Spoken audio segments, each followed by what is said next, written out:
오늘은 가르치심 이런 제목으로 하나님 말씀 나누도록 하겠습니다.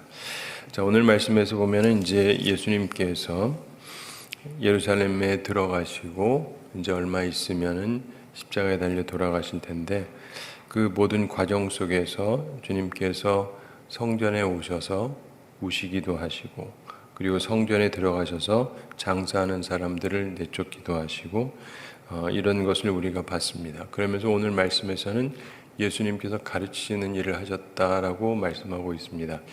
예수님께서 주로 하셨던 사역이 항상 복음을 전파하시고 설교 같은 거죠. 그리고 티칭, 가르치는 일을 하셨습니다. 치유의 사역도 하셨고, 근데 주님께서 항상 이 가르치는 것을 하셨다는 것을 염두에 둘 필요가 있습니다. 47절 함께 읽어보겠습니다. 예수께서 날마다 성전에서 가르치니 대제사장들과 서기관들과 백성의 지도자들이 그를 죽이려고 꾀하되. 아멘. 예수께서 날마다 성전에서 가르치시니 이렇게 말씀하죠. 성전을 정결케 하는 사건으로 성전 지도자들이 매우 불쾌했을 것입니다. 예수님을 죽이고 싶어 했습니다. 그럼에도 예수님께서 공개적으로 행동을 하셨죠. 계속 하실 바를 하셨습니다. 가르치는 일을 계속 하셨습니다. 사실상 주님의 흠을 잡아 죽이려고 하는 자들이 가득한 곳에서 계속 공개적으로 가르치는 것은 정말 용감한 일이었습니다. 당대 종교자들을 향한 날카로운 도전이었죠. 이 부분은 사실 굉장히 중요한 부분 중에 하나입니다. 간혹 가다가 누구한테 그냥 덤벼들고 이러는 그런 거 말고, 그들이 무엇이라고 하든지 내가 할 바를 한다. 이게 사실 결코 쉬운 일이 아닙니다. 근데 예수님께서 이 일을 하시는데 날마다 성전에서 가르치셨다. 그들이 싫어하는 걸 알지만은 그러나 하루도 쉬지 않고 매일 가르치셨다. 이런 말씀입니다. 그러면서 대제사장들과 서기관들과 백성의 지도자들이 그를 죽이려고 꾀하되 이런 말씀이 나오죠. 그러니까 이 사람들이 더 예수님을 죽이고 싶어 하죠. 안 그래도 싫은데 한 번 하고 지나갔어도 모르겠는데 계속 오잖아요. 그리고 거기서 가르치고 있고, 성전에서 판매하던 이 성전 구매점, 대제사장 안나스의 매점으로 알려져 있었습니다. 안나스는 자기의 악한 독점물에 대해서 타격을 가한 예수님을 미워했고, 그리고 예수님이 잡혔을 때 가장 먼저 그에게로 끌고 갔습니다.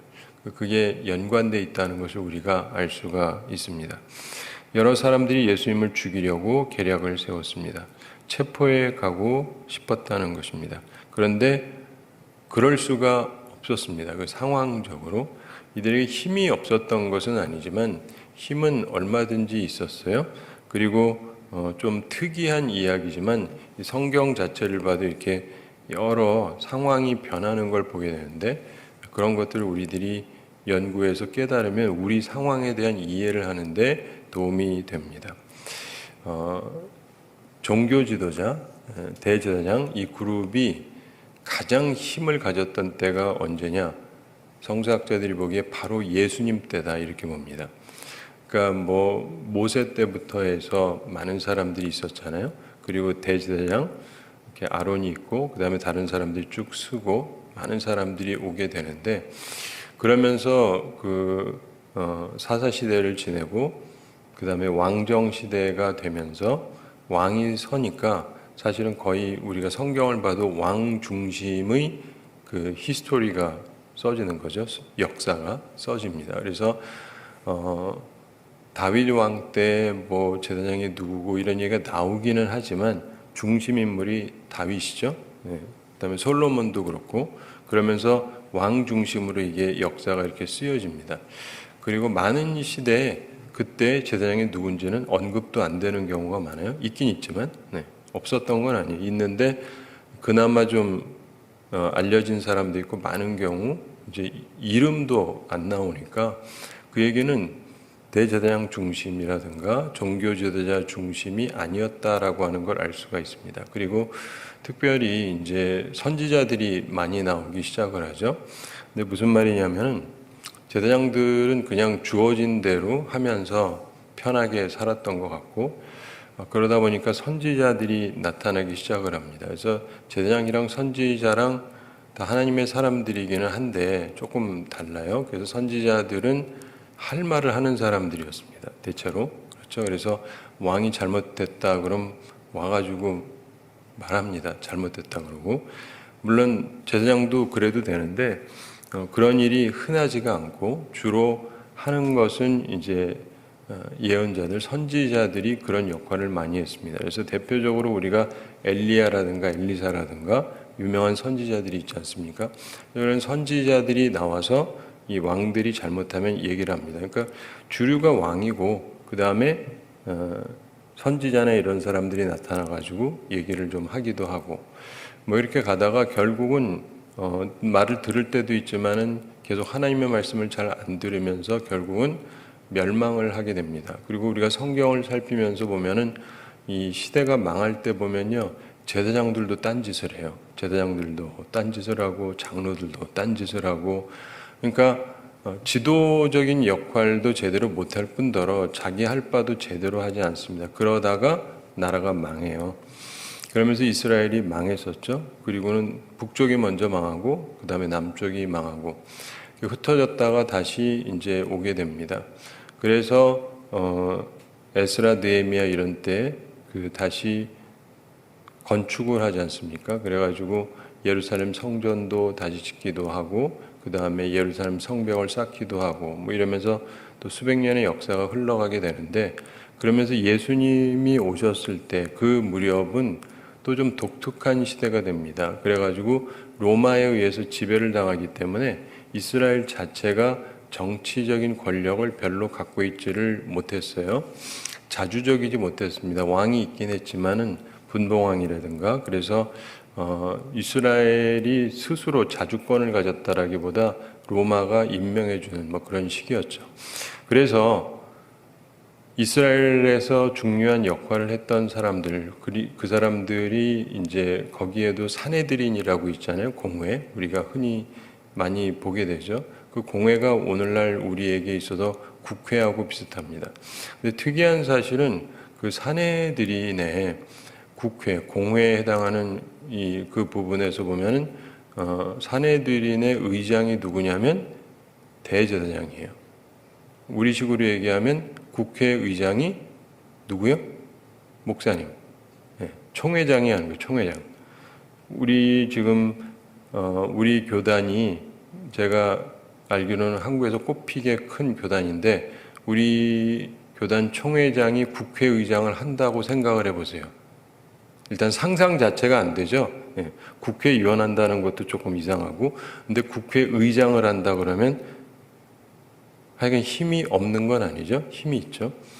게다가 그러다 보니까 그 안에도 우리가 이제 성경 연구하면서 보면은 사두개인과 바리새인들이 있는데, 사두개인들이라고 하면은 이 제사장들 혹은 뭐 서기관들 이런 사람들에 해당하는 사람들이에요. 그래서 우리식으로 얘기하면 목사님들, 신학 교수들 뭐 이런 사람들이 한 절반쯤 되고, 그 다음에 신앙 좋은 사람이라고 생각하는 바리새파들, 장로급 중에 뭐 이런 사람들이 있고 이런 식인데, 기본적으로 여기에서 최고 힘을 갖고 있는 사람이 누구라고요?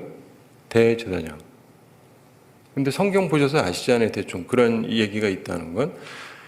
이런 적이 없었어요. 그러니까 무슨 말이냐면 그 당시에 종교 지도자들이, 우리식으로 얘기하면 교회 목사님들이 최고의 권력을 갖고 있었는데 이스라엘 역사상 그랬던 적이 없어요. 예. 그래가지고 자기들이 최고의 권력을 가졌습니다.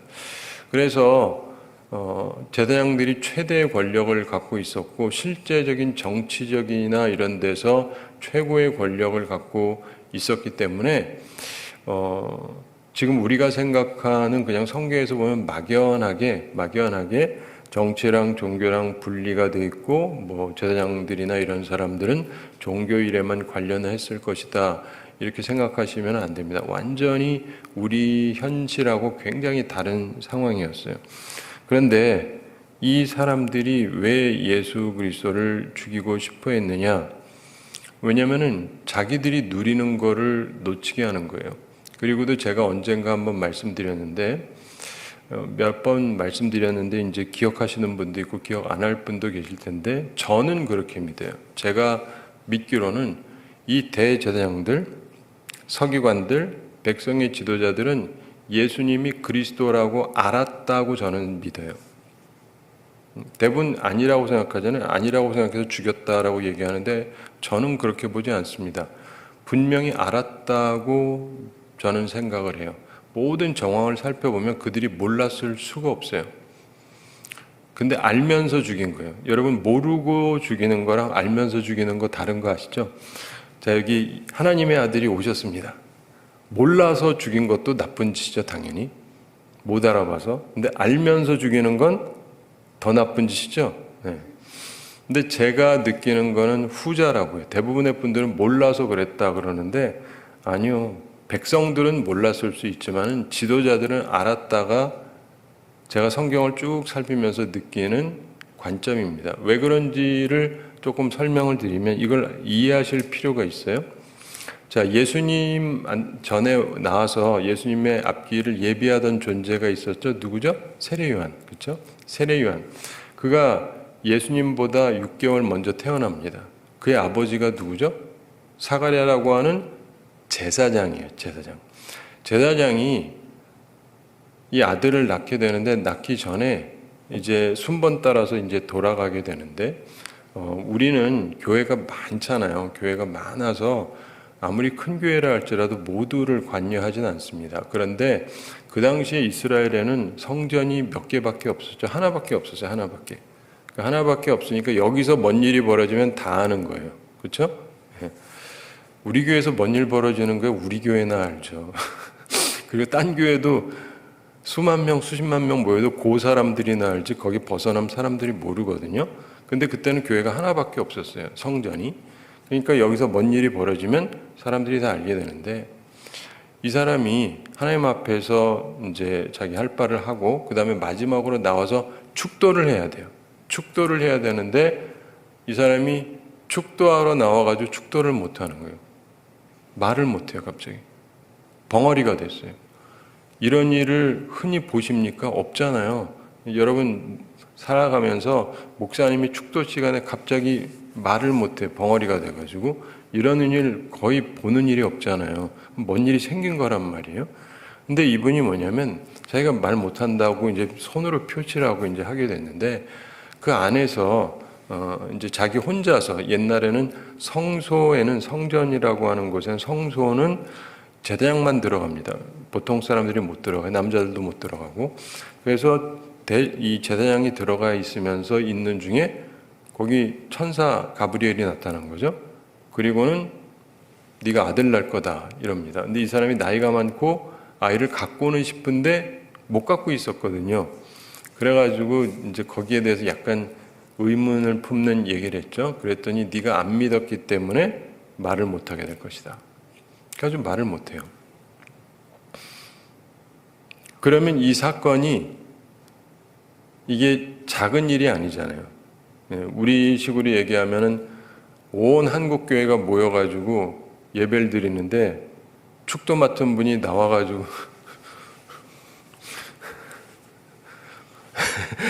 이러고 그러면 이게 뭐예요? 이게 그쵸?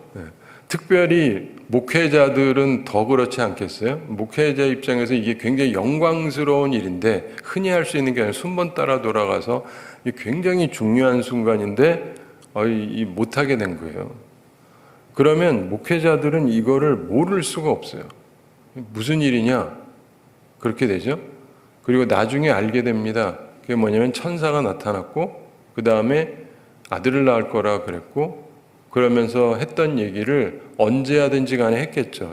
이 요한이 태어난 이후에는 말을 하게 되거든요. 그럼 얘기를 하게 됩니다. 그럼 알게 되죠. 저도 목사지만요. 목회자들에게 아주 커다란 일들은요. 다 퍼져요. 다 알게 돼 있어요. 절대 모르지 않습니다. 그런데 그렇기 때문에 제사장들은 다 알게 돼 있어요. 이 애가 보통 애가 아니라는 거. 자기들도 봤으니까. 그리고 애가 나올 수가 없는데 애가 태어났잖아요. 그리고 진짜 아들이 태어났고. 그리고 얘가 또 애가 독특해요. 제사장의 아들이니까 제사장이 돼야 될 텐데 제사장이 되면 평안하게 잘 살 수가 있어요. 특별히 그 시대는 아까 말씀드린 것처럼 그 시대가 제사장이 최고로 잘 살 때예요. 그래서 제사장의 아들로서 살면 너무 잘 살 텐데 우리 식으로 얘기하면 강남에서 최고 부자 집안에서 아주 잘 먹고 잘 살 수 있는데 지발로 들에 나가는 거예요. 그렇다고 이상한 애도 아닌데, 그러니까 이게 성령의 인도하심을 받고 가는데 이 제사장들 집안에서 이 얘기가 안 돌겠어요? 돌죠. 모를 수가 없어요. 게다가 사람들이요, 그 사람한테 또 가는 거예요. 거기까지. 우리 식으로 얘기하면 저 강원도 산골 같은 데 같은데 거기를 또 사람들이 그 사람한테 가는 거예요. 나이도 많지도 않은데 이제 30쯤 됐을 텐데 그 사람 만나겠다고 가고 회개하러 가고 나라가 뒤집어지는 거예요. 그러니까 모를 수가 없죠. 그리고 그가 증언하는 게 바로 예수님을 가리키면서 이분이 메시아라고 얘기했단 말이에요. 제사장들이 이걸 모르겠어요?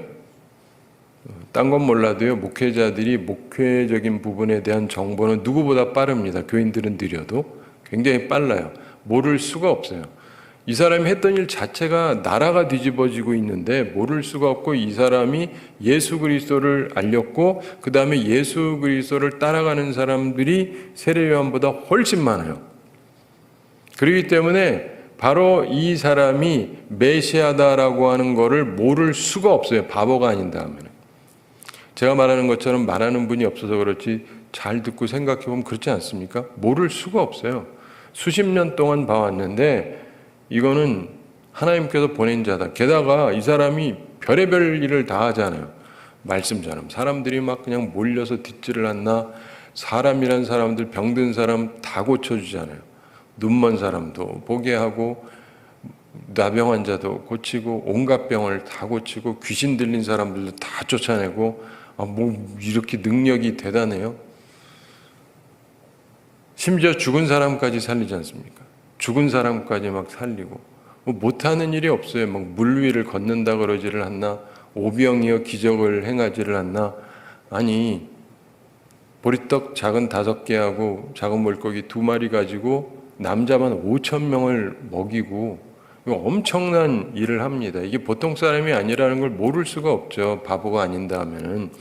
그리고 모든 정황이 있잖아요. 사가랴의 아들이 얘기했던 게 있고, 그리고 이 사람이 하는 게 그보다 더하고 수많은 사람들이 그를 따라오고, 그러니까 그가 메시아라는 걸 모를 수가 없어요. 그런데 이걸 아는데 그분을 받아들이고 싶지 않은 거예요. 왜냐하면 그분이 지금 하는 게, 죄송합니다, 그 분으로 느껴지지 않거든요. 저놈이 와가지고 우리 사는 거 방해한다. 네? 우리 기득권. 그렇잖아요.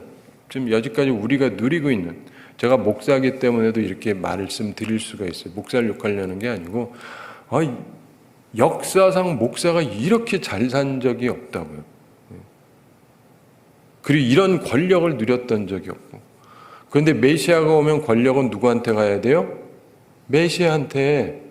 근데 지금 권력이 누구한테 있어요? 우리가 누구예요? 제사장. 제사장은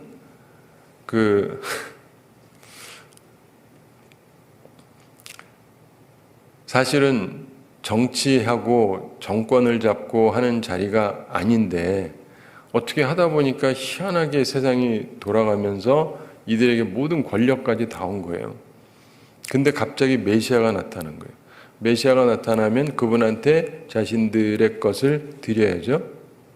그럴 생각이 없는 거예요. 딴 사람도 아니고 제사장들이라면 더더욱 하나님의 아들에게 자신들의 걸 다 드려서라도 그분이 다스릴 수 있게 해야 되는데, 이분이 다스리게 되면 자기들이 갖고 있는 기득권을 잃어버린다. 게다가 이분이 와서 막 하는 게 뒤집어 엎고 그러는데 내 돈줄을 잘라버리려고 그러는 거예요. 돈줄을 잘라버리면 어떡해요? 이렇게 되는 거예요. 무슨 말인지 아시죠? 사람이 욕심으로 살다가 보면 그런 거예요. 그러면서 그래서 죽이려고 꾀했다. 이걸 이해하셔야 돼요. 그냥 저 인간들이 뭐 몰라서 그러나, 뭐 나쁜 놈이라서 그러나, 아니요. 여러분들 인생 사시면서 아시죠? 내가 권력 갖고 있고 돈을 벌고 엄청나게 힘을 갖고 있는데 저 사람 때문에 이거 다 뺏길 것 같다 하면 이게 대대로 하나님을 믿어왔던 사람들이고 하나님을 섬기는 위치에 있음에도 불구하고 그를 죽이고 싶어 한다. 그가 하나님의 아들이라 할지라도 메시아라 할지라도 그 오랜 기간 동안 조상 때부터 그렇게 기다렸던 그분이라 할지라도 죽여버리려고 한다. 왜요? 인간의 욕심 때문에. 그래서 욕심을 버려야 돼요. 욕심을 반드시 버려야 됩니다. 결국 그 일로 인해서 제사장 제도가 완전히 무너지게 됩니다. 이게 굉장히 중요해요. 하나님께서 계속 유지시켜 줬단 말이에요. 이 집안의 힘과 이런 걸 유지시켜주고, 그래서 사실 이때 정치적 권력까지 해가지고 주님께 이양을 할 수 있으면 되는데 안 하려고 하니까 어떻게 돼요? 완전히 망하게 됩니다. 그리고 그 후손들이 다시는 못 누리게 돼요. 굉장히 중요한 거예요. 우리 집안이 계속 누려왔다. 신앙의 가문이었다. 우리를 깰 수 있는 자들이 누가 있겠는가? 일반적인 거를 떠나서 정치적으로도 뭐 국회의장까지 계속 하면서 이렇게 하는데, 그런데 하나님이 날려버리시면요 순식간에 날아갈 뿐더러 완전히 집안이 망하게 돼요. 그러니까 그렇게 하면 안 됩니다. 그래서 항상 이걸 생각하면서 두렵게 생각해요. 저도 아버님이 목사님이고 저도 목사고 아들 둘이 있는데 하나는 지금 전도사인데 얘들이 목사가 돼도 마찬가지인데, 이게 있잖아요. 하나님 중심으로 하지 않고 우리 집안 중심으로 해서 우리가 권력을 누리고 살겠다 그러면 당분간 계속 가죠. 예수님 죽이고도 수십 년 동안 멀쩡했어요. 그러나 결국 완전히 망하게 됩니다. 그러니까 하나님 앞에서요, 이 역사를 기억하면서 우리가 항상 조심해야 돼요. 그리고 제사장, 대제사장도 주님께서 폐하시는데 목사 폐하는 게 뭐 그렇게 대단한 거겠어요. 여러분도 마찬가지예요. 그러니까 주님 앞에서 조심하셔야 돼요. 이상한 작당하지 마세요. 자, 48절 함께 읽어보겠습니다. 백성이 다 그에게 귀를 기울여 들으므로 어찌할 방도를 찾지 못하였더라. 아멘. 그런데 이들이 그렇게 예수를 잡아 죽이려고 하는데 못했다. 체포하려고 하는데 못했다. 왜냐하면 백성이 다 그에게 귀를 기울여 들으므로. 일반 백성들은 예수님의 가르침이 너무 좋아서 귀 기울여서 들었습니다. 그래서 예수님의 가르침은 권세가 있고 분명히 달랐는데 듣고 있습니다. 그래서 어찌할 방도를 찾지 못하였더라. 예수님을 잡아 죽일 명목을 찾을 수가 없었습니다. 자, 그래서 이제 우리가 다음부터 예수님에게 이들이 도전하는 걸 봐요. 이제 명목을 잡아서 죽이려고. 근데 거기서 성공하지 못합니다. 근데 이 부분에서 우리가 기억을 해야 될 게 있어요. 예수님께서 말씀하셔야 하실 때는 항상 말씀을 하셨습니다. 그분의 말 한마디 한마디에 생명이 걸려 있었습니다. 그러나 용감하게 말씀을 전하셨습니다. 우리가 보고 배워야 될 점입니다. 우리들도 비겁하지 말고 용감한 제자로 살아야 하는 것입니다. 예수님이 그러셨던 것처럼 그래야 합니다. 주님의 본을 따라야 되는 것이죠. 자기 십자가를 지고 가시려고 하는 주님의 결단을 우리가 보게 됩니다. 근데 결국 예수님이 돌아가시게 되기는 하죠. 근데 자, 이 부분도 잘 이해를 하셔야 돼요. 우리들은 이제 한쪽으로 이렇게 치우치는 말씀을 하도 많이 들어요. 저도 맨날 그렇게 들었으니까 그런가 보다 하다가 성경을 깊이 연구하면서 보면은 뭐 대충 맞긴 한데 조금 더 디테일을 제대로 이해할 필요가 있다라고 많이 느끼게 되는데, 저 사람들이 예수님을 그렇게 환영을 했는데, 예수님께서 예루살렘 성에 들어올 때도 환영하는 인파가 많았는데, 근데 어떻게 잡아 죽였나? 그럼 사람들이 흔히 얘기를 합니다. 이 사람들이 다 돌변했다. 그 말이 맞는 말이 아닙니다. 사람들이 다 돌변한 게 아니에요. 이걸 이해하셔야 돼요. 그러니까 예수님을 그렇게 열광하다가 전부 돌아서 가지고 다 죽이라 그랬다. 이거 팩트가 아닙니다. 그러니까 무슨 말이냐면 돌아서긴 했는데 군중 모두가 돌아서고 그런 게 아니에요. 자, 보세요. 이 타임라인을 잘 이해할 필요가 있습니다. 어떤 사건이 벌어졌을 때 어떻게 벌어졌느냐. 예수님께서 월화수목금토 주일 중에서 어느 날 잡히셨죠? 목요일 밤이었습니다. 목요일 밤에 제자들하고 식사를 하죠. 마지막 만찬. 마지막 만찬을 하고 마지막 만찬하는 자리에서 잡히신 게 아니고 그리고는 감람산으로 갑니다. 자, 이 예루살렘에 가면 예루살렘 성이 이렇게 있거든요. 성 밖으로 나와서 이렇게 내려가서 다시 올라가면 감람산이라고 있어요. 그래서 여기에 동산이 있는데 겟세마네 동산. 이렇게 나와서 이쪽으로 가는 거예요. 근데 예수님이 일반적으로 그렇게 자주 하기 때문에 가룟 유다는 예수님이 여기 간다는 걸 알고 있는 거예요. 자, 예수님이 어디 묵는다, 어디서 가르치고 있다, 잡으려면 잡을 수 있죠? 근데 못 잡는 거예요. 왜요? 하도 인기가 좋으니까. 이해가 되십니까? 저는 경찰이 와서 잡아가면 아무도 안 말리겠죠? 잡힐 짓을 했나 보다 하고 생각할지 몰라도 예수님은 그렇지가 않은 거예요. 하도 유명인물이고 너무 사람들이 좋아하니까 예수님을 누가 잡아가면 가만둘 상황이 아니에요. 그러니까 이 사람들이 예수님을 그냥 잡아갈 길이 없는 거예요. 뭔가 건수를 잡아야 되는데 건수도 안 잡히고. 그런데 예수님께서 그리고 이 사람들도 뭐 6월절은 그냥 지나고 하자. 어차피 이러니까 좀 곤란하다. 이렇게 생각하고 있었단 말이에요. 근데 가룟 유다가 이 사람들을 찾아간 거예요. 내가 남겨주겠다. 돈 받고. 그래서 예수님께서 저녁에 이 예루살렘 성 밖을 나와서 이 겟세마네 동산에서 그래서 기도하고 계셨죠. 그리고는 이제 오시는데 이제 사람들을 끌고 옵니다. 사람들이 많이 몰려들면서 예수님을 잡게 되는 거죠. 근데 왜 잡을 수 있느냐? 사람들 다 자는 시간이니까. 이해가 되시죠? 네. 사람들 다 집에서 밥 먹고 쉬는 시간이라서 거기까지 사람들이 막 와 있는 게 아니에요. 예수님이 제자들하고만 조용히 와 있는 거죠. 그리고 이거를 아니까 가룟 유다가 내가 가르쳐 주겠다. 이게 소위 말하는 내부 고발자예요. 내부 고발자. 그래가지고 내가 알려줄 테니까 그렇게 하자. 그러니까 이쪽도 안 그래도 잡을 수가 없는데 저기서 해주겠다니까 그럼 그러자 해서 한 거예요. 그리고 예수님을 잡습니다. 목요일 밤이에요. 목요일 밤. 그리고 그날 저녁에 이런저런 일들이 있죠.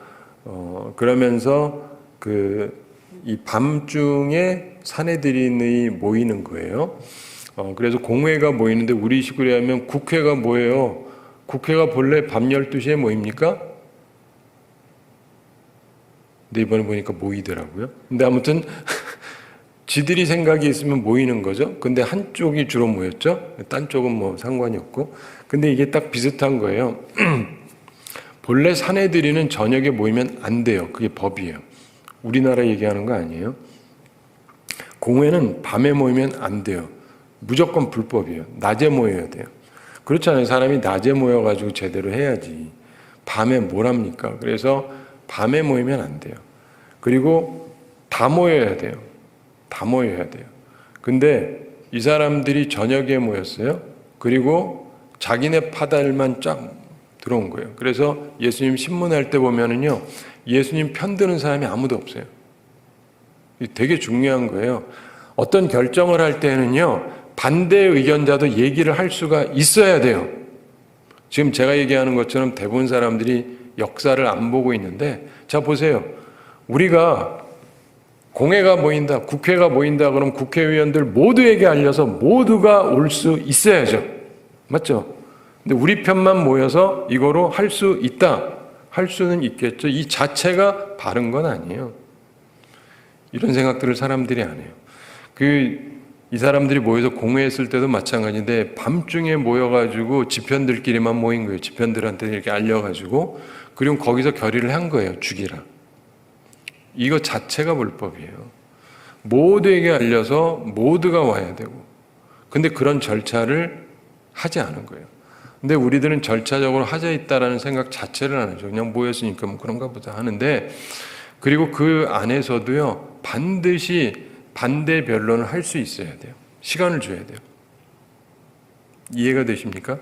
그냥 결정하면 안 돼요. 특별히 중요한 것은 이 사람에 대해서 이렇게 하겠다. 근데 반대 의견자에게 변호할 수 있는 시간이라는 걸 다 줘야 돼요. 그러지 않으면 이 절차 자체가 잘못된 거예요.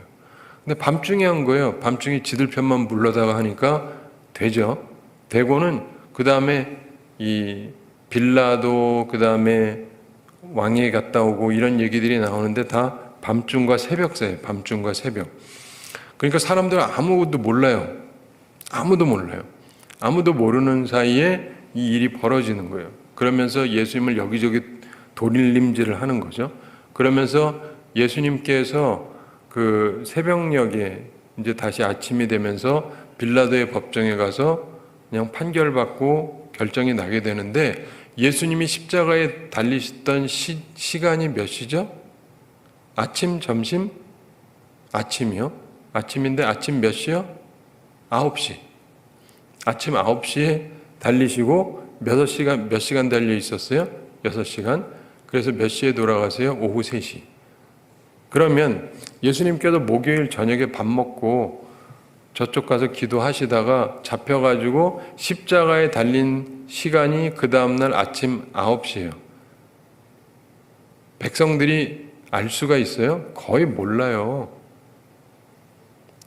사람들이 모르게 그냥 잡아 죽인 거예요. 이해가 되십니까? 물론 그 가운데도 아는 사람들이 있죠. 제자들이 이제 예수님이 잡혀가니까 사람들에게 얘기를 좀 했겠죠. 그래서 아는 사람도 있긴 하지만은 이 사람들이, 그러니까 백성들이 이렇게 들고 일어나기 전에 일단 십자가에 못 박은 거예요. 이해가 되세요? 대처가 안 되도록 확 해가지고 팍 죽여라 이렇게 된 거예요. 근데 한 가지는 뭐냐면 예수님께서 본래 그렇게 해서 어쩔 수 없이 잡혀 돌아가신 게 아니라 하나님의 계획 속에서 이게 다 이루어진 것일 뿐이죠. 근데 이게 이제 인간사하고는 또 좀 다르긴 하지만 어쨌든 우리가 기억을 해야 되는 것은 이 사람들이 현재 이 상태에서 어떻게 할 수가 없었다는 거예요. 그러니까 가룟 유다가 죄가 많습니까? 적습니까? 심각하게 많은 거예요.